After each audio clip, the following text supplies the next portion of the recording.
Olá, famílias, alunos, professores e amigos do Colégio Renil. Nós estamos começando o nosso sétimo episódio do RenilCast. Eu sou a Miriam, orientadora pedagógica aqui no colégio, e hoje nós estamos com um assunto muito legal. Estou aqui do lado do meu digníssimo diretor. Vamos lá. Olá, famílias. Como vocês me conhecem, eu sou o Carlos, diretor aqui do Colégio Renil. E hoje, né, mais uma vez, a gente vem para falar assuntos muito importantes para a nossa comunidade escolar, né? Como sempre, a gente trazendo alguns assuntos bem relevantes, assuntos que são importantes para o nosso dia a dia e que é muito importante que as famílias estejam sempre atentas, né? Em todas essas mensagens do colégio, nesses momentos de bate-papo que a gente tem aqui no nosso RenilCast. Hoje nós temos aí o prazer e a honra de receber uma pessoa que nas nossas pesquisas eu já vi falando assim, nossa, ele é muito legal, uma pessoa muito simpática, né? Uma pessoa muito agradável, Legal. que é uma pessoa, ele é formado em Direito, né? Ele é formado pela a Universidade Unesp de São Paulo, tem uma carreira aí que vocês vão entender que é muito importante, muito relevante para a nossa cidade. E eu tenho a honra de estar aqui ao nosso lado, à nossa frente, com o Felipe Della Vecchia, né? Como ele disse, eu perguntei assim, será que é Della Vecchia? Ele falou, acertou em primeira. Dalla Vecchia acertou Felipe, de prima. um prazer de recebê-lo aqui no nosso colégio. Prazer E é eu todo tenho meu, certeza, a gente já estava aqui num bate-papo anteriormente, né? Que alguma coisa bem que vem esquentando aqui um pouquinho o momento, mas são assuntos que nos incomoda no nosso dia a dia, né? Com certeza. E a escola, como sempre, ela tem um papel muito importante aí na vida e na formação do adolescente. E cada vez mais a gente, né, tanto eu na direção, como a Miriam como orientadora, a gente está sempre buscando ferramentas que possam nos ajudar no nosso dia a dia e como orientar essas crianças no mundo hiperconectado que é essa nova geração, né? Então, muito obrigado, viu, por aceitar esse convite de estar conosco aqui hoje nesse bate-papo. Eu que agradeço, Carlos, eu que agradeço, Miriam. É um prazer imenso estar aqui com vocês, como delegado de polícia e também como cidadão preocupado demais com os nossos jovens, preocupado demais com essa interação deles na escola, no mundo digital. E vamos bater um papo aí. Estou à disposição para ajudar, para orientar no que for necessário. De qualquer forma, melhorar aí a relação entre os jovens e a comunidade de maneira geral. Hoje Isso é vamos muito saber importante, né? tudo sobre bullying e cyberbullying, não é mesmo? Exato. E eu acho que Como lidar, né? Exatamente, Miriam, com esse como momento lidar tão com difícil essas... aí.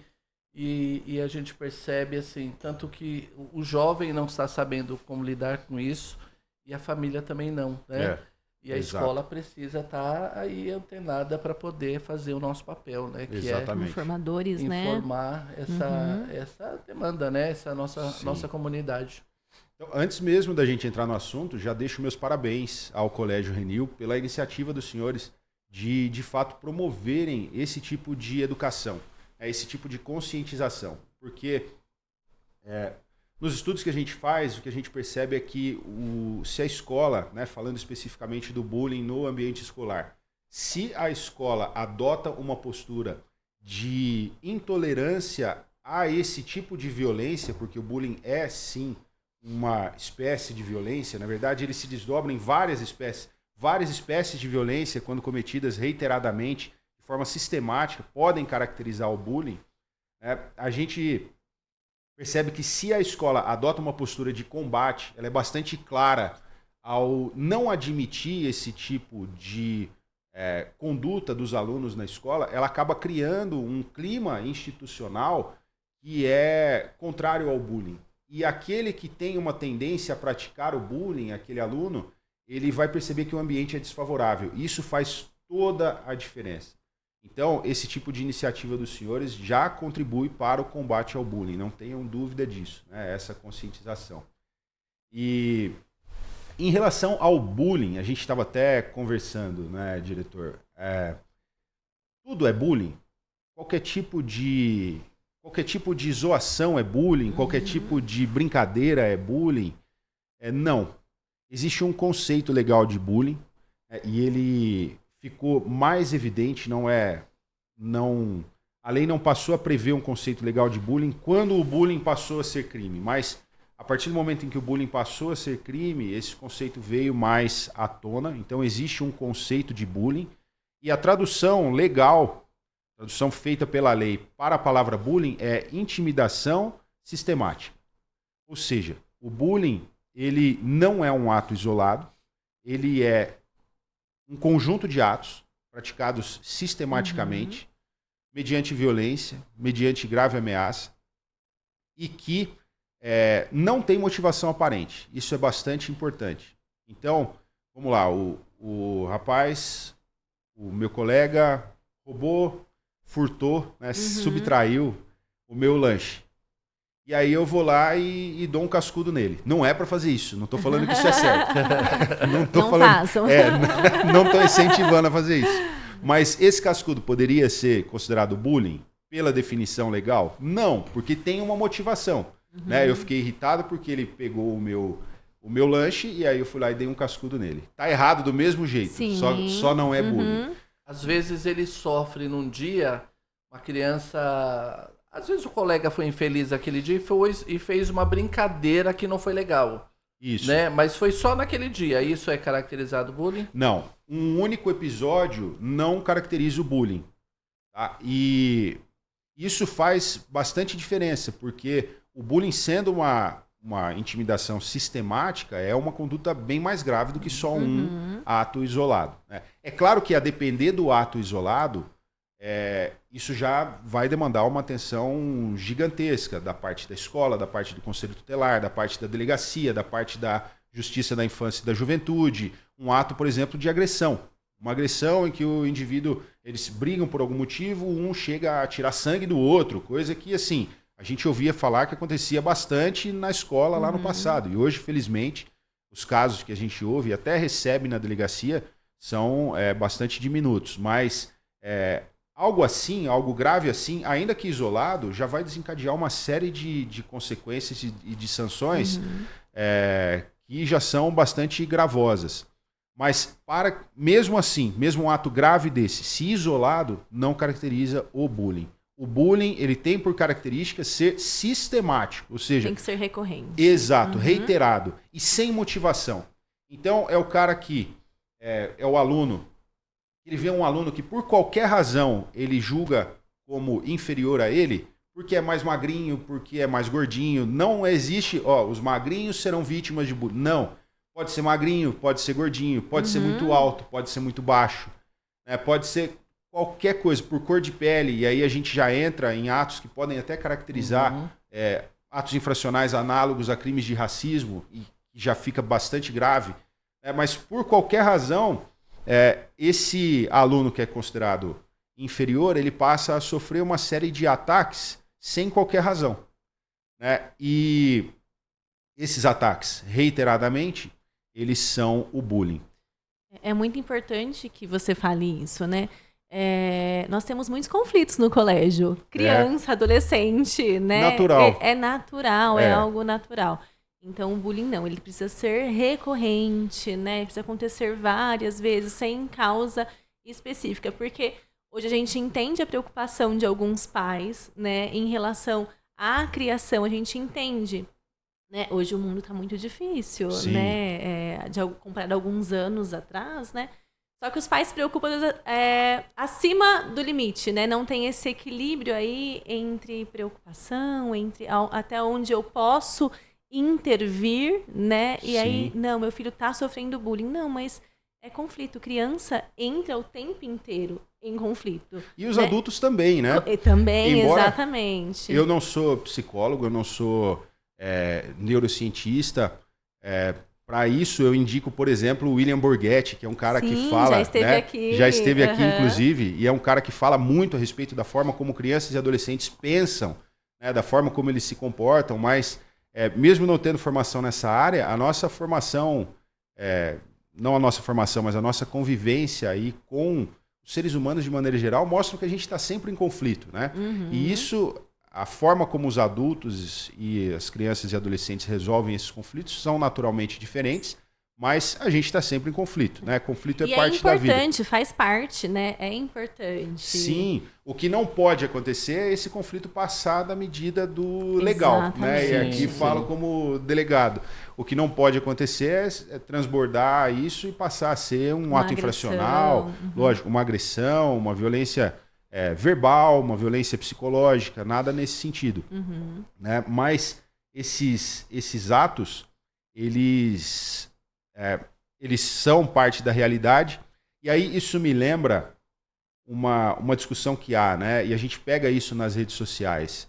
Qual que é, então, a diferença entre o bullying, entre uma violência isolada e entre uma zoação? Uma brincadeira de mau gosto. Né? Ainda que seja de mau gosto. Uma brincadeira de mau gosto e uma zoação. A gente tem mais esse nível na escala aí. O bullying é aquela intimidação sistemática, quaisquer atos de violência praticados reiteradamente, sem qualquer motivação. Então é o cara que todo dia na escola ele é zoado pelo simples fato do que ele é, apelidos pejorativos, né? O cara que às vezes toma um ou outro cascudo ali, sem motivação nenhuma. Poxa, por que eu tô apanhando? Você está apanhando porque você é feio, sabe? Coisas nesse sentido. Esse é o bullying, bem caracterizado. Tem atos, uma ofensa, por exemplo. É um ato, inclusive ilícito, né? Mas que não caracteriza o bullying por ser isolado. Uma brincadeira de mau gosto, a depender da brincadeira, ela pode caracterizar esse ato isolado. Né? Uma brincadeira de mau gosto, se você profere uma injúria racial, e hoje em dia existe até, não sei se os pais sabem, mas existe até o termo racismo recreativo. Sabe aquelas piadas que a gente ouvia quando era criança, envolvendo cor de pele das pessoas, envolvendo... Hoje em dia, isso é crime, previsto na Lei 7.716 de 89. E é importante, viu, doutor Felipe, falar para o jovem também, porque o jovem não tem, às vezes, Perfeito. Ele não tem consciência da responsabilidade que é você usar alguns termos que antes se tratava com normalidade, Isso que hoje mesmo. não é. Hoje não é. A coisa mudou. E mudou para melhor. Felizmente mudou para melhor. Porque não é engraçado você desrespeitar uma pessoa e a pessoa se sentir desrespeitada. Então, esse racismo recreativo é justamente a piada racista. E é racismo mesmo. Mas eu tô tranquilo. Eu, como adolescente, tô tranquilo. Porque adolescente não comete crime. E não é assim que funciona. Porque o adolescente, embora ele não cometa crime e ele não vá para a cadeia como um adulto, e todo mundo sabe disso, isso não quer dizer que os atos dos adolescentes eles são completamente sem consequências. Os adolescentes não cometem crimes, mas cometem atos infracionais. Se a gente pega lá no ECA, ele vai conceituar ato infracional. O que é ato infracional? Ato infracional é a conduta definida como crime ou contravenção penal e que é praticada por criança e adolescente. E aí, mesmo entre crianças e adolescentes, existe uma diferença. Criança é a pessoa com menos de 12 anos de idade, adolescente é a criança com 12 até 18. A partir de 18 se torna adulto, todo mundo sabe. Os adolescentes, eles podem vir a sofrer as chamadas medidas socioeducativas, que a mais grave delas é a de internação. É a tal da, foi para a Fundação Casa. É medida de internação. E qual que é o caminho para chegar nisso, para não ficar um negócio isolado? Da mesma forma como o adulto que comete um crime, ele vai parar na delegacia, instaura-se um inquérito policial, ele é processado, pode vir a ser preso, inclusive pode ser preso em flagrante, a depender do contexto em que a gente pega esse adolescente, se pegou ele com a mão na massa, se pegou ele logo depois de ter cometido o ato, coisa nesse sentido. O adolescente, quando ele comete um crime, por exemplo, proferiu uma injúria racial contra um colega, existe a possibilidade desse adolescente ser imediatamente encaminhado à delegacia, para que lá seja lavrado um boletim de ocorrência, para que se inicie uma investigação e para que esse adolescente seja responsabilizado na vara da infância e da juventude. E eu tomo bastante cuidado, viu, Carlos e Miriam, quando eu falo a respeito dessas coisas, para não dar a impressão de que a solução para a coisa é a punição. Não é. A solução para a coisa, né, na minha humilde opinião, é justamente isso aqui que a gente está fazendo. É a conscientização. Não deixe jamais chegar nesse ponto. Não deixe você, pai, né? Não deixe que o seu filho seja não orientado, né? Esteja mal orientado a ponto de fazer um negócio desse. Mas isso daí é coisa de quem é partidário de um determinado segmento político e eu sou partidário de outro, então não concordo com isso. Olha, existe até a possibilidade de concordar ou discordar, né? Felizmente, existe a liberdade de expressão e etc. Mas algumas coisas são a realidade objetivamente posta. E não há espaço na nossa sociedade hoje, e você pode percorrer o judiciário até as últimas instâncias, e você não vai encontrar a guarida para uma posição que seja favorável ao racismo, ao racismo como piada, né? Então você não vai encontrar isso, né? Então é melhor que a gente faça aí uma adequação das nossas posturas, né? Dentro da escola, fora da escola, como adultos, como adolescentes, como crianças, para que a gente não tenha problemas legais nesse sentido. E a gente está falando aqui da consequência máxima. Poxa, uma criança na escola, a gente sabe que não pode brigar na escola, mas se uma criança agride a outra, poxa, dei um soco, quebrei o nariz do meu coleguinha de escola. Tenho lá meus 14 anos. Qual que é o certo a fazer? É você levar essa criança para a delegacia esse adolescente, né, mais de 12. Porque com criança isso não funciona assim. Mas a partir da adolescência isso funciona assim. Você leva esse adolescente para a delegacia e, como ele praticou um crime, que é de lesão corporal, um crime que envolve violência, ele pode ser apreendido em flagrante de ato infracional. Ele pode ficar encarcerado lá até passar pelo promotor de justiça no dia seguinte, para que o promotor ele verifique se o caso é de se representar para não usar termos muito técnicos, né? O promotor ele vai analisar ali se o caso é de um adolescente responder a esse processo infracional na Fundação Casa mesmo ou em liberdade. Mas você imagina isso na sua vida, né? Você que está aqui com certeza absoluta sendo estimulado a prestar um bom vestibular para uma boa faculdade, imagina isso na sua vida, né? E muitas vezes esse tipo de coisa acontece por pura desinformação. Eu não fazia ideia de que uma agressão na escola poderia me levar para a delegacia. Porque a escola acaba sendo um micro-universo para eles, né? É um mundo aqui em que eles interagem. Eles acham que eles estão restritos às punições que tem no nosso regimento. Exatamente. Né? Então, assim, isso é muito importante, viu, doutor Felipe, você dizer, porque, assim, a gente, enquanto escola, você tem os conflitos, né? Sim. Antes a gente estava conversando um pouquinho e eu até falei que eu tenho percebido que esses conflitos, eles aumentaram um pouco mais depois da proibição do celular. Até então, dentro do ambiente escolar já era proibido só para usos pedagógicos, né? Sim. E o aluno ele acabava utilizando isso como uma ferramenta de escape, lá no momento que ele queria fugir daquela aula, ele escondido pegava o celular, então ele interagia com o mundo dele através das redes. Quando proibiu, então hoje ele sabe que tem uma penalidade, ele pode ser advertido, pode ser suspenso pelo uso do celular da escola, então ele já não utiliza mais. E é o momento que ele passou a ter que se relacionar com os amigos, né? Sim. Olhar para o lado, Exatamente. entender que os amigos Fazer são o contato diferentes, visual, fazer o contato visual, ter aquela interação no intervalo que ele ficava 20 minutos, né, nas redes sociais, agora ele tem que interagir. E às vezes esses conflitos aparecem, lógico, vai aparecer. Sem dúvida. E aí o que acontece muito? É claro que nossa escola é monitorada, ela tem câmeras em todas as salas, todos os espaços, e eles, às vezes, teve um conflito, eles acham assim, vamos lá brigar no banheiro. Né? E às vezes a gente ouve isso, né? E aí é lógico, a gente monitora, a inspetora já vai lá, já tira, não acontece. Sim. Vias de fato não chega, né? Acaba não acontecendo. Mas é importante ele saber que existe uma penalidade que está além do regimento. Com certeza. Escolar, né? Até uma penalidade aí de criminal, né? Em relação a isso, né? O adolescente, tudo bem que ele é menor de idade, existe uma proteção especial e tal, mas isso definitivamente não significa que ele está isento de responsabilidades legais, né? Ele tem direitos e tem deveres também, né?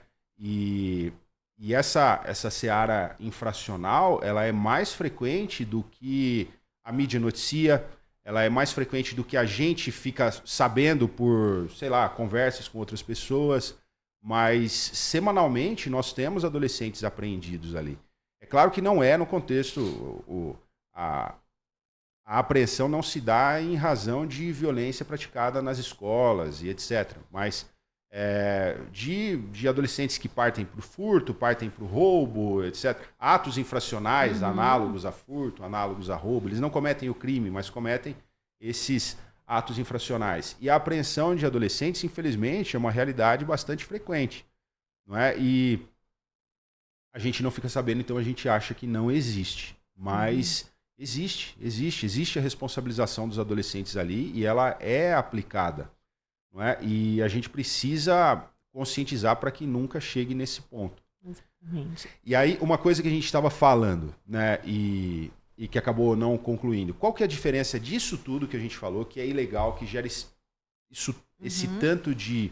essa variedade toda de responsabilidade, etc., para uma brincadeira? A brincadeira tem um parâmetro muito bacana que a gente estava até comentando, Sim. que é o da psiquiatra Ana Beatriz Barbosa. E ela fala, a brincadeira é quando os dois se divertem.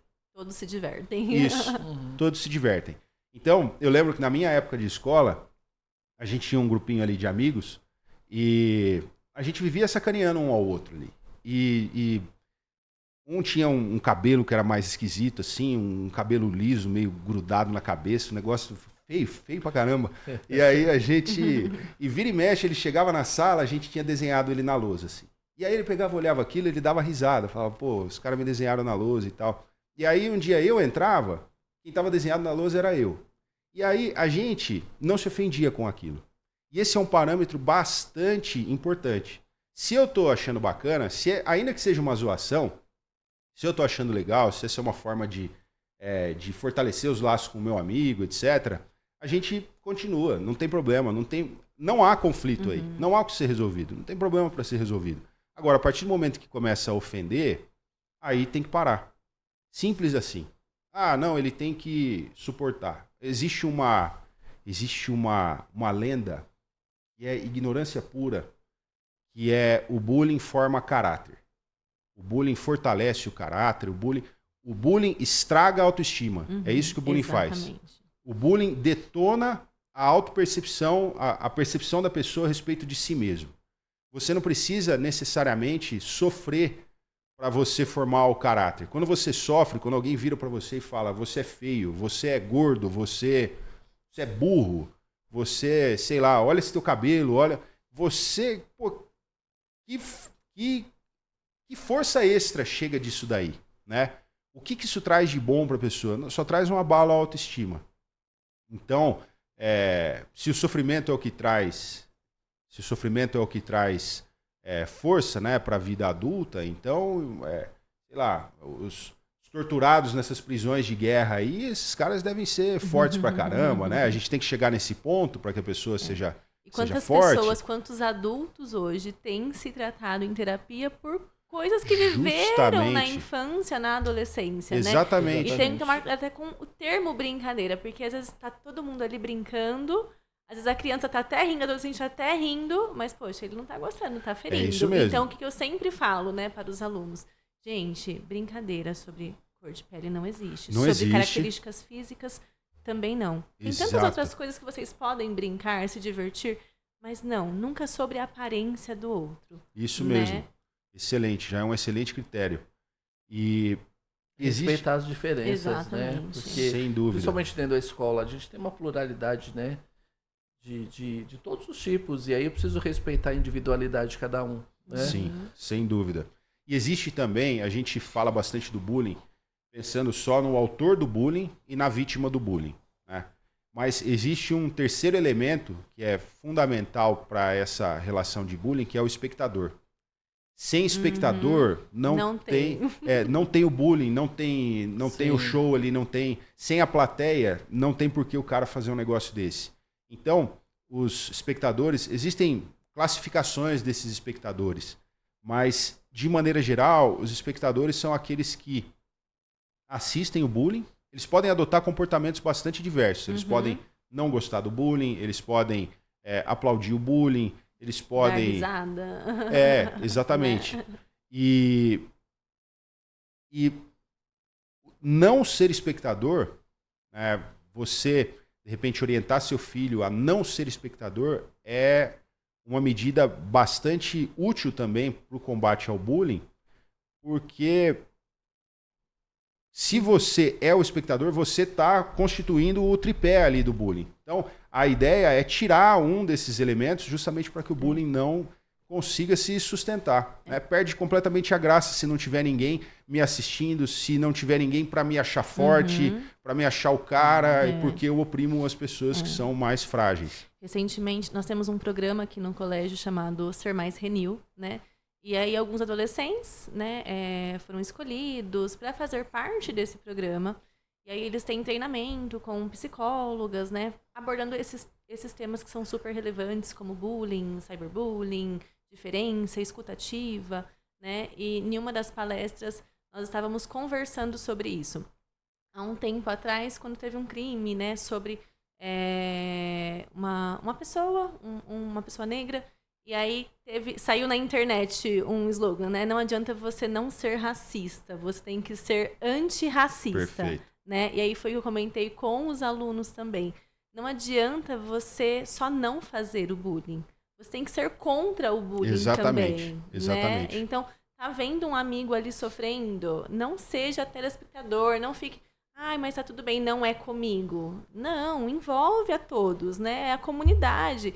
Então, não, peraí, eu vou ali, eu vou falar, não é legal o que você está fazendo, ou eu chamo uma pessoa responsável, né? Então, é importante só não fazer, né? Mas você também não aceitar esse tipo de situação, esse tipo de envolvimento, de brincadeira, né? E eu achei muito legal isso que você falou, Miriam, de formar um grupo de alunos, porque essa é uma das estratégias do OBPP, que é o Orwell's Bullying Prevention Program, que é um programa norueguês de combate ao bullying, que ele se ampara em evidências científicas. O nome é em homenagem ao Dan Orwell, que foi o primeiro pesquisador a de fato pesquisar o bullying. A pesquisa dele começa lá, salvo engano, final da década de 70, começo da década de 80.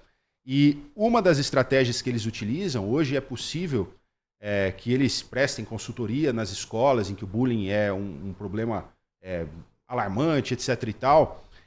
Uma das coisas que eles orientam é justamente criar um grupo de alunos para que esse grupo de alunos seja uma referência no combate ao bullying e um ponto de apoio impessoal. Então, esse grupo de alunos está espalhado na escola, está convivendo com os alunos, e quando eles percebem um bullying, um caso de bullying, eles têm condições de agir, já comunicar isso à escola, etc. Então, a escola já fica sabendo disso sem que a vítima do bullying precise ter a força para ir lá falar. Muitas vezes não tem, porque... Não tem. Na maioria das vezes. Na imensa maioria, a gente sabe, né? Infelizmente. Mas porque está justamente nessa situação em que a pessoa está subjugada, né? Mas, ainda que tenha a força de falar, é muito mais fácil que essa pessoa procure, essa vítima do bullying, procure um coleguinha que está em um grupo como esse, né, e fale, não tem como você fazer alguma coisa por mim? E aí os outros alunos que estão inseridos nesse grupo, eles já vão saber o que fazer, como proceder. Né? Então, essa é uma iniciativa eles ficam sensacional. Mais atentos também, né? Às vezes nem é a própria vítima que chegue nesse colega que fala, olha, eu estou sofrendo. Não. Eles estão vendo, na maioria das vezes eles descem, Miriam, olha, está acontecendo isso lá na sala. Eu não tô achando legal. Tem como você dar uma olhadinha? Perfeito. E a gente vai, observa, puxa nas câmeras. Perfeito, né? Perfeito. Essa iniciativa é sensacional. O colégio faz esse trabalho através de palestras também com os jovens, né? Mas a gente também enxerga, eu acho que você pode nos ajudar também, que a família também tem um papel muito importante, né? Na vida desse jovem, desse adolescente, né? E assim, o que nós temos percebido, né? Houve uma pandemia que as pessoas naquele momento tiveram medo de um vírus, de eu vou morrer, então houve distanciamento social, a gente ficou enclausurado dentro de casa, e aí isso acabou. Então, assim, nós temos ainda outros vírus aí, a gente tem a questão da própria violência, né, urbana aí que a gente tem na cidade, mas eu preciso começar a soltar o meu filho para que ele cresça, né, porque... ele vai crescer. Hoje ele é uma criança, um adolescente, mas ele vai ser um adulto. Sim. Como eu estou criando esse filho dentro de casa super, né, protegido? Qual é o papel da família enquanto fortalecer essa criança em casa? O que a gente tem batido muito na tecla são das conversas que os pais precisam ter com os filhos, né? Sem dúvida. O diálogo é muito importante, porque Sem a gente dúvida. percebe que assim, eles falam muito mais conosco, traz muitas demandas para nós, às vezes não falam com o pai, que às vezes até nos surpreende, né? Não falam com o pai, e aí a gente fala, poxa vida, e agora? Esse assunto eu preciso levar para o pai. E aí uma das coisas assim, não conta para minha mãe e para meu pai. Aí isso é preocupante, né? É Porque preocupante. fala, poxa vida, se ele não consegue ter um canal aberto ali com o pai e com a mãe, como que ele vai crescer? Como que ele vai se fortalecer para ser um adulto, né? Exatamente. Nesse mundo que a gente vive aí. A gente espera que iniciativas como essa sirvam de pontapé inicial para que situações assim, que são infelizmente frequentes, e eu falo isso pela percepção que eu tenho na realidade da delegacia ali, né, em que muitas vezes o filho ele vai parar na delegacia e a mãe não fazia ideia de que o filho se dedicava àquele tipo de coisa e tal, mas existe a necessidade de estabelecer um contato com o filho. Poxa, mas é difícil, poxa, não, mas meu filho é difícil. E essa responsabilidade não tem como terceirizar. A responsabilidade de ser um pai, de ser uma mãe próximos dos seus filhos, isso não tem como terceirizar. É algo que é personalíssimo, é seu. Só você consegue ser o pai próximo do seu filho. Ninguém mais vai conseguir fazer um negócio desse, o pai ou a mãe. Então, tem que assumir esse compromisso de fato e buscar estreitar essa relação. Uma boa forma de fazer isso daí seria pegando, por exemplo, o conteúdo desse podcast, chama seu filho, fala assim, assiste esse trecho aqui, o trecho em que a gente acabou de falar a respeito das responsabilidades. Você sabia que você, menino bem educado, menino que estuda numa escola excelente, você sabia que se você vacilar, você pode parar na Fundação Casa? Isso não é só coisa para menino da favela, que isso não é só coisa para menino que rouba, que furta. Basta você quebrar o nariz do teu amigo numa discussão. Vem cá, vamos conversar a respeito disso daqui. Aí você começa a conversar com ele a respeito dos limites. Você deixa ele falar. Né? A pessoa, a criança ou adolescente, vai trazer necessariamente uma experiência dela na escola. Se não aconteceu com ela, felizmente, talvez ela fale, olha, poxa, o fulano de tal falou que de fato já aconteceu com ele isso, isso e aquilo. Fulano de tal sofre bullying lá, mas ele não conta para a mãe dele porque... E aí você começa, é uma forma de começar. Né? Se já não começou, começa por aqui, já fica a dica, né, diretor? Se perdeu muito essa conexão, né? Isso também, o Dr. Felipe, muito por conta do celular, das telas, né? É verdade. E a gente entra até em um outro questionamento aí, em um grande problema atual que é o crime virtual. Sim. Né? Hoje, às vezes, o aluno não faz na escola, mas o problema tá aqui, no grupinho de amizade. A gente estava conversando, os pais antigamente falavam, não vou deixar na rua, né? Porque a rua tem... É violenta. Né? O grande perigo... Os pais hoje pensam assim, né? Não, a rua é muito perigosa. A gente até entende realmente isso. Mas o perigo maior hoje está dentro de casa. Exatamente. E às vezes, doutor, às vezes a gente, no atendimento com o pai, e principalmente, né, quando a gente vai levar alguma situação do que a gente vai falar agora sobre o cyberbullying, né? E aí a gente fala pro pai assim, mas você tem o hábito de você olhar o celular do seu filho? Ah, mas eu não vou invadir a privacidade dele. Mas ele esquece que no momento que ele coloca isso num grupo, deixou de ser privado, ele tá público ali, né? E aí, até pra gente entrar nesse tema, no comecinho, um pouquinho antes da gente começar, você até falou do filme Adolescência, né? Sim. E assim, de verdade, eu assisti da série, né? E foi o que mexeu um pouco comigo, assim, porque o meu filho, por exemplo, ele sempre teve no celular um aplicativo, que era o Family Link. Era um aplicativo que restringia tudo que ele assistia até YouTube, era YouTube Kids. Embora ele nunca procurou, ele é bem tranquilo, né? De procurar outras redes, assim. Mas tinha isso. A partir dos 12, libera. Então, liberou. E aí existia a preocupação, né? De enquanto pai tem a preocupação. E o adolescente, por outro lado, ele quer ter a privacidade dele. Sim. Primeira coisa que ele fez, um dia eu falei, deixa eu ver se o celular tinha senha. Aí eu falei, tá, tira a senha. Ele lógico que provavelmente algumas conversas ele apagava, porque ele falava, tá, ficava lá e demorava um pouquinho e apagava. Depois da série, foi a primeira ação que eu tive. Eu falei assim, o celular a partir de hoje é desbloqueado. Quero ver. Perfeito. Não vou entrar em tudo. De repente tem alguma, né? Chega essa onda, talvez as paquerinhas, não sei o que, tudo bem. Aí exato. você entende aquilo, você não vai olhar o contexto, ficar lendo, né, a conversa inteira. Eu acho que tem como você dar uma certa privacidade pro seu filho, né? Sim. Porém, eu acho que o pai tem a obrigação de vistoriar os celulares, né? Tem. Do que está acontecendo ali, o que ele está participando, das redes, até para depois você continuar dizendo, porque assim, o que a gente tem, que você vai dizer com muito mais propriedade para nós, é nos grupos de WhatsApp, a forma que eles se tratam, Sim. né? E a gente teve uma questão numa sala específica, e nós convocamos os pais para uma reunião, né? Depois de todas as orientações que o colégio dá, a gente trouxe os pais para o colégio para explicar para eles o que estava acontecendo, para que eles tivessem o olhar registrado tudo em ata lá, tudo certinho, num programa preventivo e reativo, né? Porque estava acontecendo já uma coisa lá. A forma que eles se tratam, as palavras que eles usam. Sim. Os meninos se referindo às meninas de uma forma muito pejorativa. Né? Sim. Né? Então, assim, até para eles entender, né, que você vai nos dizer quais seriam essas responsabilidades que eles têm em relação a tudo isso. Excelentes questões, diretor, excelentes mesmo.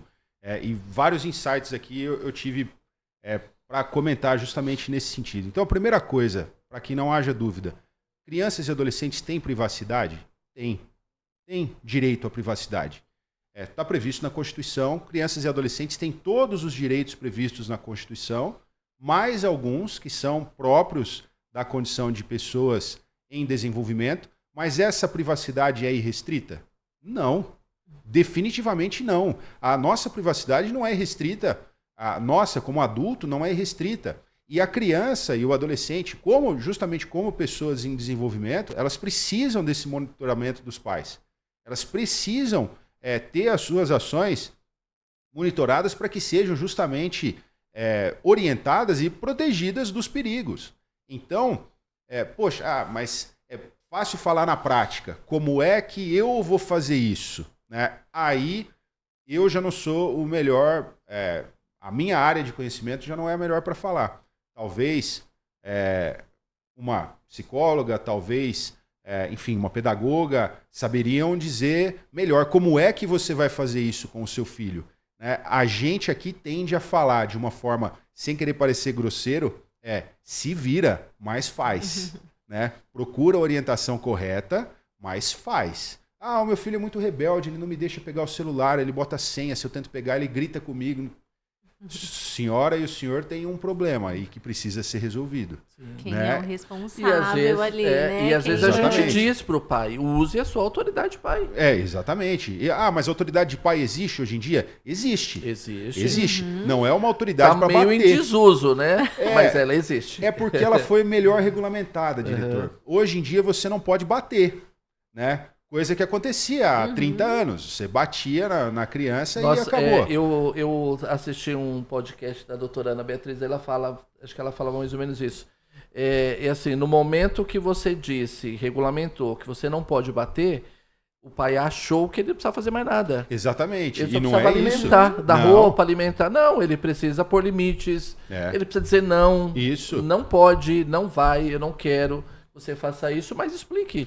De vez né? em quando. E explique o porquê também, né? Exato. Não é só não, né? Você fala não, por quê? Não, porque não. Não, mas existe um porquê. Explique.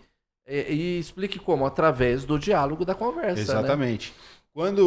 A partir do momento em que a palmada, né, foi proibida, isso gerou para os pais o dever de serem criativos. Como é que eu vou educar sem bater? se é que bater educa, né? Existe a controvérsia toda. E aqui eu falo que existe a controvérsia, não no senso comum, no especialista de Instagram, né? Que ele vê uma postagem lá, agora eu sou especialista em educação de crianças e adolescentes. Aí fala assim, ó, na minha época apanhava e eu sou um cara direito, por isso que, pô, né? Porque se apanhava que você é um cara direito, tem certeza que é só por conta disso? Será que não teve coisa... enfim. Existem nos contextos diferentes, né? Exatamente. Então, não, bater é o jeito certo de educar. Educar bem mesmo é educar batendo. Poxa, você tem uma série de estudos psicológicos, né, e de educação de crianças e adolescentes mesmo, mostrando que não é por aí. Então, beleza, falamos isso só por amor ao diálogo, como a gente fala no direito, mas a gente tem de fato, de novo, né, uma situação objetiva que é posta. Não pode bater. Não pode bater, inclusive correndo o risco de ter impostas contra você medidas protetivas de urgência da lei Henri Borel, né, consequências na vara da infância, consequências na vara de família, melhor dizendo, né, envolvendo a guarda do seu filho, enfim, coisas nesse sentido. Então, não pode bater, quer dizer que então, por isso, não vou fazer nada. A hora que ele gritar comigo porque eu quero pegar o celular e ver se ele é autor ou vítima de algum de alguma das atrocidades que são cometidas aí na internet, quer dizer que então eu tenho que recuar porque afinal a lei não me dá suporte de educar meu filho. Não, a lei não te tirou o ônus de educar seu filho, ela só estabeleceu limites.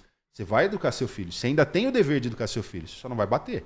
Então, você tem o dever de conversar, você tem o dever de colocar de castigo, você tem o dever de ver com quem que ele está conversando, você tem o dever de saber com quem ele sai, você tem o dever de saber com quem ele está... ele ou ela, logicamente, está começando um namorico e tal. Então, você tem esse dever. E é um dever você ir atrás de saber o que seu filho está fazendo. Não é proibir, é limitar. Né? Isso. É colocar limites. Isso. É combinados. Isso, é orientar, né? É instruir a respeito das consequências dos atos, né? E eu acho que é aí que está a maturidade do ser humano. É claro que existe toda uma questão, até biológica mesmo, né? Do córtex pré-frontal. Sim, e etc. Mas lá nos 25 anos, demora um tempinho. Isso, coisas que eu nem domino, mas eu só conheço de ouvir falar. Mas eu acho que a grande maturidade vem quando você consegue estabelecer, quando você consegue vislumbrar quais são as consequências dos seus atos e você se determinar de acordo com isso. Né? Então, poxa, eu não posso maltratar alguém ainda que... Maltratar, que eu digo, cometer chantagear, fazer com que a pessoa se machuque, etc. Ainda que por um meio digital, porque eu sei que isso tem consequências inclusive legais. Né? E os pais,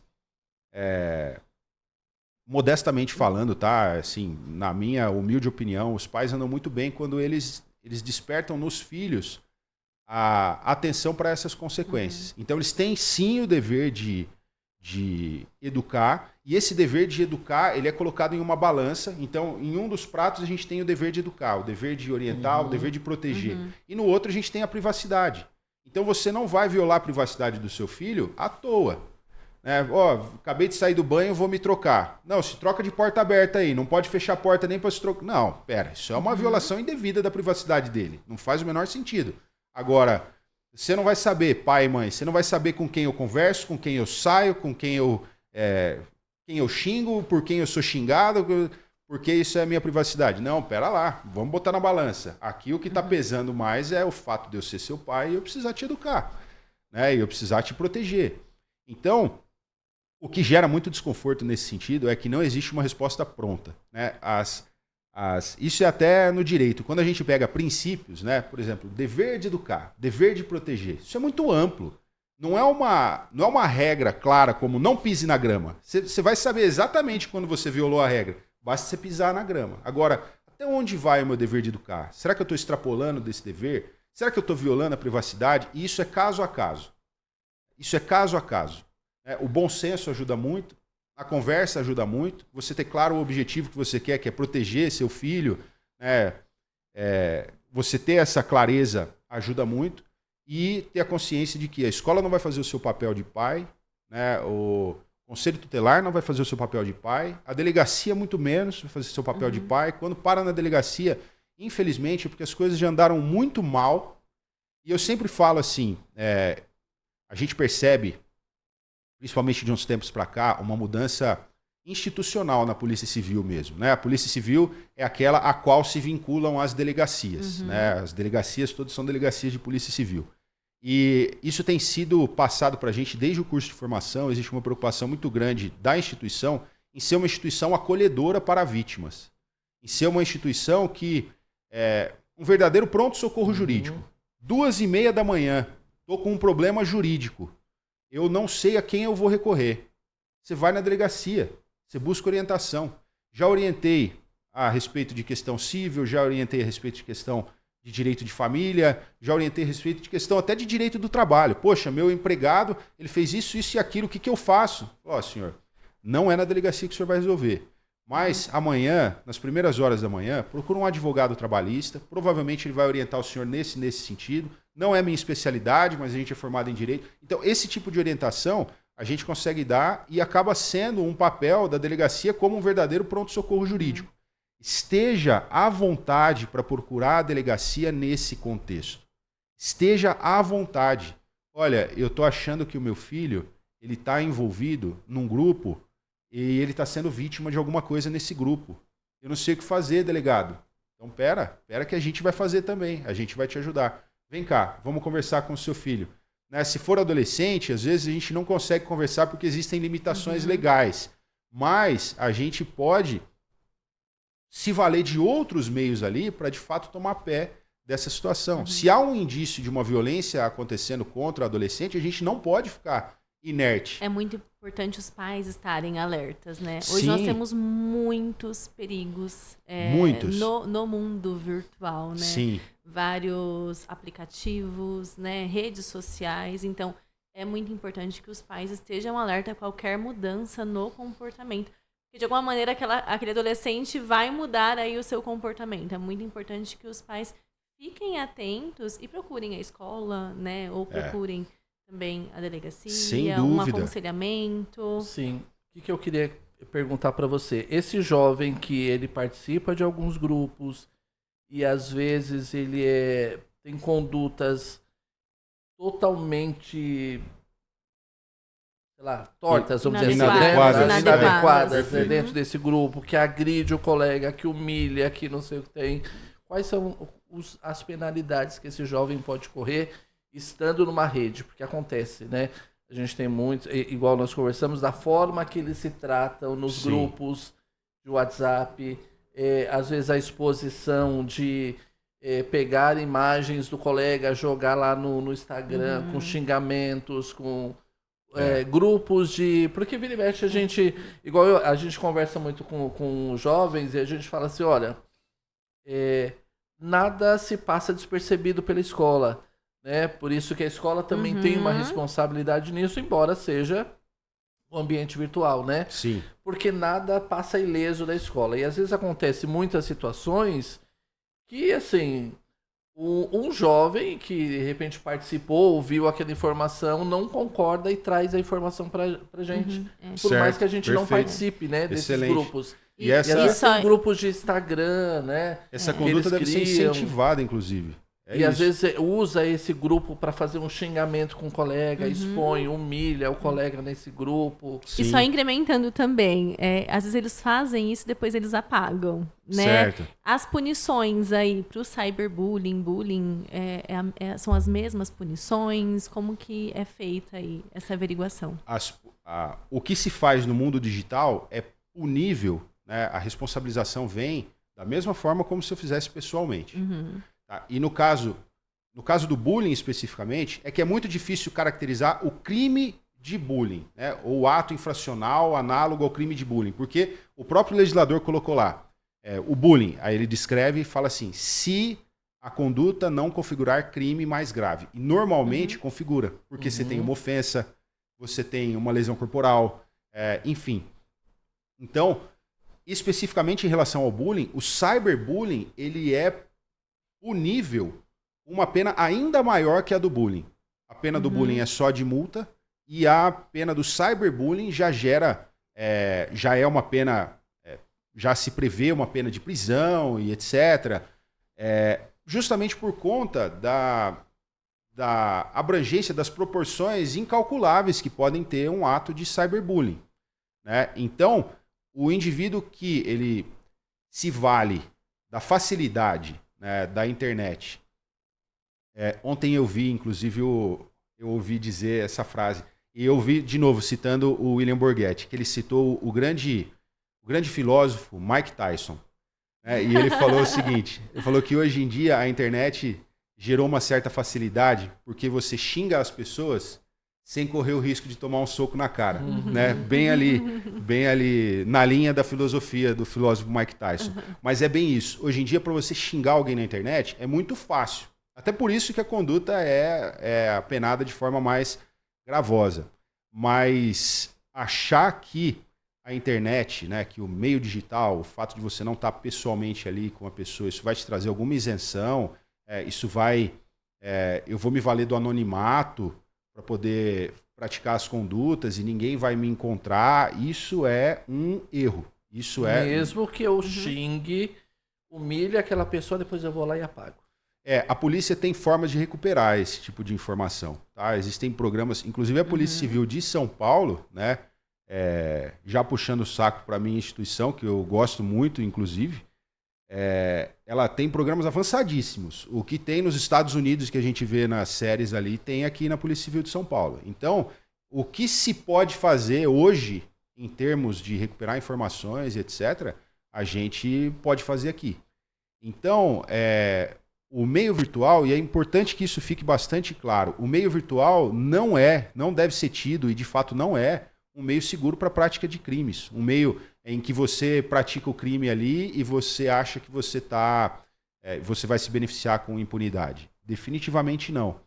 E a gente tem, hoje em dia, e até uma questão que eu queria trazer aqui, porque isso é muito, muito preocupante mesmo, e que vai justamente nessa linha, diretor, que são os crimes cometidos, né, os crimes e atos infracionais muito graves que são cometidos por meio de plataformas de bate-papo ali e de interação entre os adolescentes e crianças também, e que muitas vezes fogem do nosso conhecimento. A gente, né, papo de velho, né, mas a gente já está de fato velho para muitas, a gente está por fora, né, de muitas das inovações tecnológicas aí que o pessoalzinho mais novo conhece, domina e transferiu a interação deles entre eles ali para dentro dessas plataformas e a gente não sabe mexer, né? A gente Estamos com o pé no analógico ainda, né? Exato.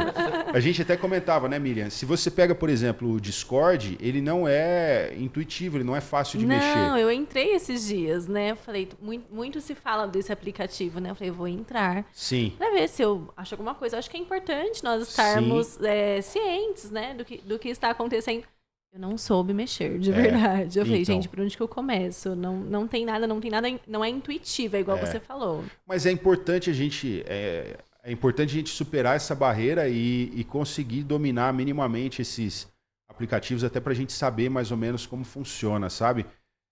Porque existe, hoje em dia, né, atualmente, foi criado recentemente, na Secretaria de Segurança Pública de São Paulo, o NOAD, que é um núcleo de observação digital, e ele funciona 24 horas por dia, justamente monitorando esses aplicativos e verificando se crimes são cometidos ali. Crimes e atos infracionais, né? Quando eu falo crimes, eu falo também da conduta que pode ser praticada pelos adolescentes. E muita coisa absurda, muita coisa bizarra acontece ali. Muita mesmo. São crimes como estupro virtual. Poxa, estupro virtual, como é isso, né? O estupro que eu conheço, que eu já ouvi falar, é o estupro que você tem que ter um contato físico com a pessoa. Não, hoje em dia existe a possibilidade de você ameaçar a vítima para que ela pratique atos libidinosos, né? Atos de cunho sexual, contrariamente à vontade dela, e você faz isso pelos meios digitais. Isso caracteriza o estupro. Induzimento, a automutilação. Então, o autor, né, o agressor, ele induz a vítima, sempre por meio de chantagem, a se automutilar, a se suicidar. Infelizmente, existem casos assim. Existem casos em uma frequência, né, em uma quantidade muito maior do que a gente consegue imaginar.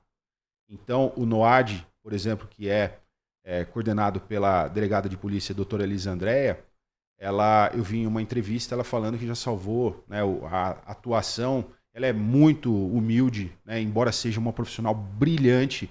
Então, a atuação do núcleo já salvou mais de 100 vítimas. Olha só. Então, poxa, 100 vítimas que estavam sendo chantageadas a ponto de se cortarem, 100 vítimas que estavam sendo chantageadas a ponto de tentarem suicídio, sim.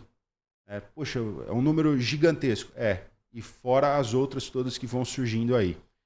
E aí, algumas máximas, né, que assim, a gente pode sintetizar o raciocínio para ser o mais claro possível, né?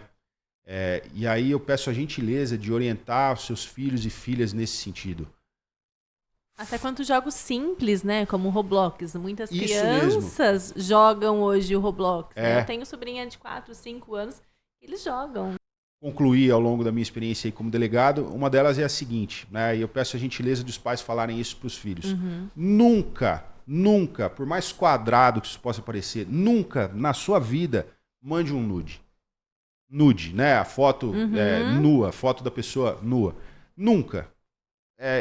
Hoje em dia é complicado porque as interações elas passaram para o meio digital. A gente estava até conversando, né? Eu estava conversando com a doutora Elisa Andréa, em uma das oportunidades que eu tive de conversar com ela, e eu comentei com ela, hoje em dia é difícil, né, doutora? Porque o relacionamento, né, as interações de maneira geral entre os adolescentes, elas passaram em grande medida para o meio digital. E ela falou, em grande medida não, é totalmente no meio digital hoje em dia. E de fato é.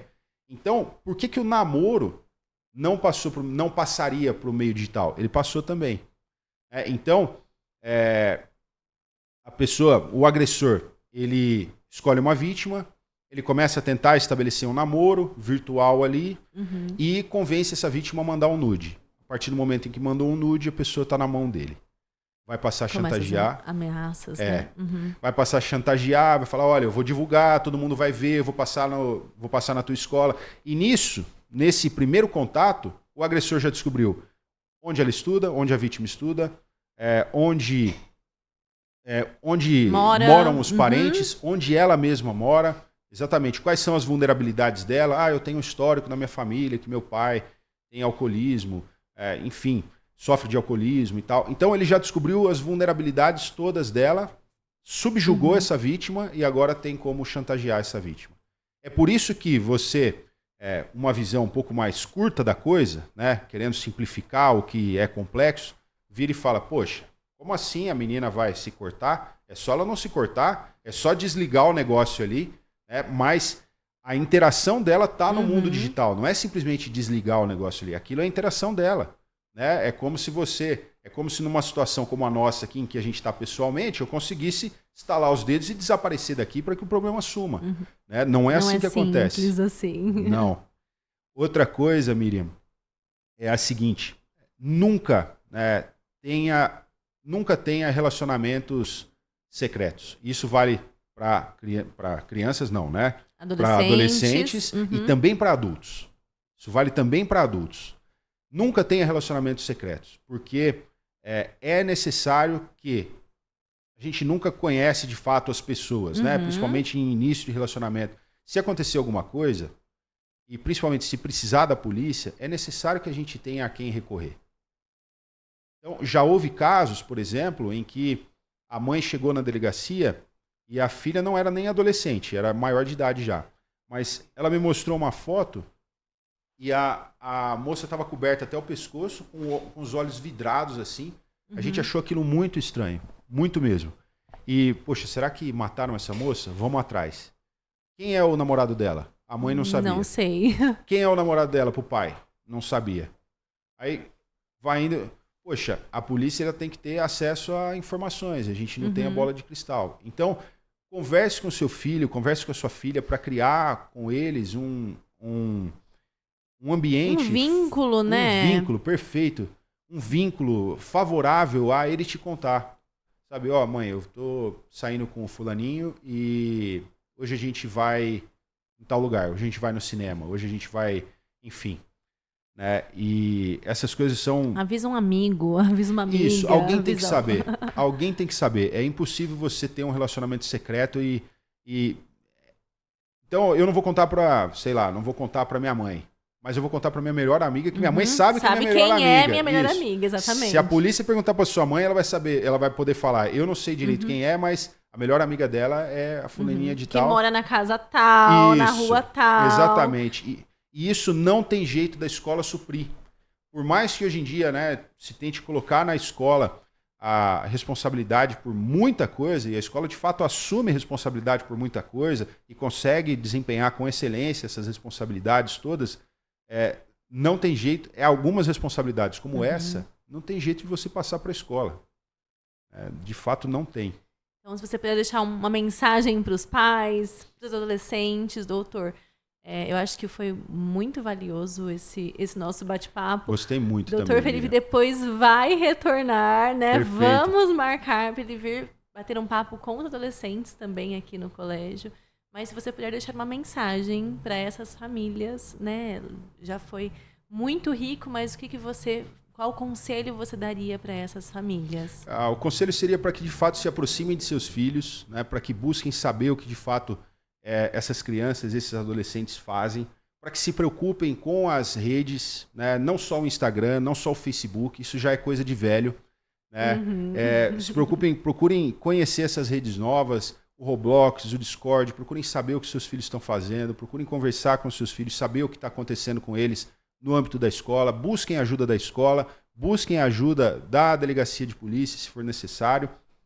E eu tô, Miriam, pelo primeiro DP de Mauá, que é aquele subindo a matriz, eu trabalho ali no plantão, e eu estou à disposição para receber pais, mães, responsáveis de maneira geral, que queiram conversar a respeito desse assunto, que queiram eventualmente trazer alguma situação que até o momento eles não tiveram abertura para falar a respeito dessa situação com ninguém. Então, eu estou ali à disposição. E para finalizar mesmo, eu gostaria de agradecer mais uma vez o espaço de vocês aqui. Nós que agradecemos. A preocupação de vocês com essa questão que é tão relevante. Muito obrigado, viu, Miriam? Nós que agradecemos, viu, pela sua disponibilidade. Esperamos aí encontrar você mais vezes aqui no nosso podcast. Sem dúvidas. Será sempre um prazer. Obrigada, muito obrigado. doutor.